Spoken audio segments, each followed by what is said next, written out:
যে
কোনো প্রতিষ্ঠান, যে কোনো স্কুল, কলেজ, গভর্নমেন্ট অর্থাৎ আইটিসি কোম্পানি, ওই government of West Bengal, government of India, government of Sikkim, Kumar Sanu, Arijit Singh etcetera, যে কোনো পাবলিশিং কোম্পানি, প্রত্যেকেই আমরা তাহলে কী হচ্ছে পার্সোনাল অ্যাকাউন্ট। ইম্পার্সোনাল অ্যাকাউন্ট কাকে বলছে, বা অব্যক্তিক হিসাব, অর্থাৎ হুইচ ইজ নট পার্সোনাল। এই ইম্পার্সোনাল অ্যাকাউন্টকে দুটো ভাগে ক্লাসিফিকেশন বা ভাগ করা যায়। তাদের মধ্যে একটা বলছে রিয়েল অ্যাকাউন্ট, বাংলাটা হচ্ছে সম্পত্তি সম্পর্কীয় হিসাব খাত। সম্পত্তির ব্যাপারেও ডিটেলস বলেছিলাম, যে জিনিসটা একবার কেনা হলে আমরা বেশ কয়েক বছর তার থেকে আমরা উপযোগ বা সুবিধা পাই। এই ইম্পার্সোনাল অ্যাকাউন্টের দুটো ভাগের মধ্যে আর একটি ভাগ হলো নমিনাল অ্যাকাউন্ট, বাংলার নাম হচ্ছে নামিক হিসাব। এখানে আয় ব্যয় সংক্রান্ত বিষয়গুলোকে দেখানো হয়। আজকে যে বিষয়টার ওপর মূল আমার আলোচনা, সেটা হচ্ছে rules for debit and credit. দেখবে ভিডিওতে বা ছবি রয়েছে আমার, এটার সাথে যে আমার ভিডিও যাচ্ছে তার সঙ্গে আমার ছবি আছে এবং ভিডিও আছে, rules for debit and credit.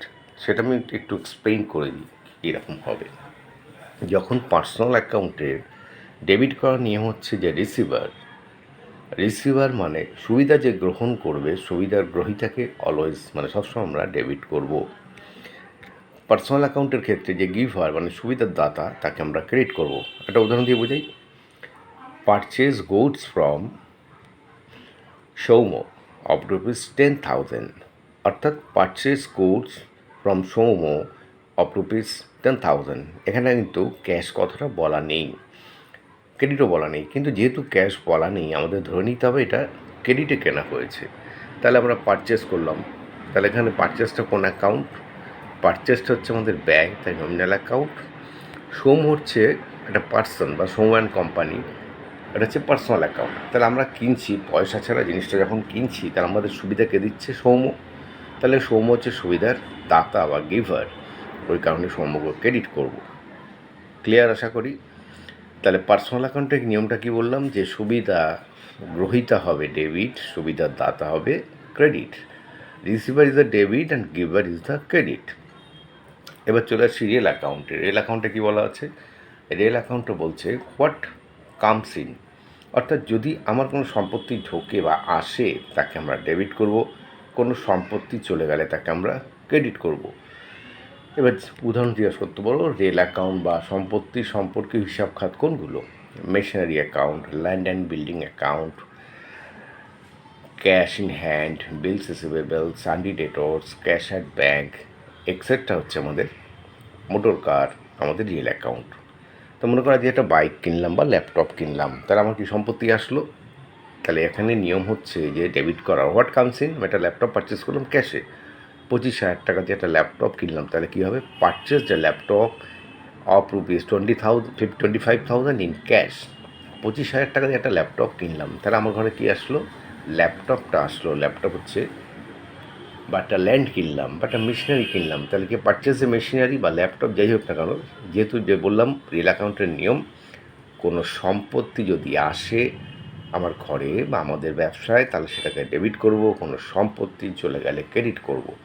তাহলে যখন আমরা ল্যাপটপ কিনছি বা মেশিনারি কিনছি বা জমি কিনছি, আমাদের ব্যবসায় বা কী আসছে, ল্যাপটপ আসছে, সম্পত্তি বা মেশিনারি আসছে বা জমি আসছে, তাহলে সেটাকে আমরা কী করব? ডেবিট করব। Laptop account debit, machinery account debit, land account debit. এবার রিয়েল অ্যাকাউন্টের নিয়ম কি, হোয়াট গোজ আউট, তার আমাকে কেউ তো এমনিতে জমি বা ল্যাপটপ কোনো কিছুই দেবে না, তার বিনিময়ে তাকে আমায় কী দিতে হবে, টাকা দিতে হবে। সেটা ক্যাশে হতে পারে, সেটা ক্রেডিট কার্ডের মাধ্যমে হতে পারে, সেটা চেকের মাধ্যমে হতে পারে, আমাকে পেমেন্ট করতে হবে। তাহলে যদি ক্যাশে পারচেস করি তাহলে কী হবে, laptop account debit two cash account. তার রিয়েল অ্যাকাউন্টের নিয়ম কি, হোয়াট কামস ইন, কোনো সম্পত্তি আসলে ডেবিট, সম্পত্তি আমার থেকে চলে গেলে ক্রেডিট। তাহলে ক্যাশটাও রিয়েল অ্যাকাউন্ট, ক্যাশ আমার থেকে চলে যাচ্ছে, সেই কারণে ক্যাশটাকে আমরা ক্রেডিট করব। বোঝা গেছে? নেক্সট থাকছি নমিনাল অ্যাকাউন্ট। নমিনাল অ্যাকাউন্টে কী করা আছে, সমস্ত ব্যয় ও লোকসান, expenses and losses are debit, যে কোনো ব্যয় লোকসান হলে ডেবিট, আয় ও লাভ মানে ইনকাম অ্যান্ড গেন্স ক্রেডিট। যেমন wages paid, purchase good, salaries paid, commission paid, this all are the expenses, এগুলো সমস্ত হচ্ছে আমার ব্যয়। এগুলো হলেই আমরা কী করবো, ডেবিট।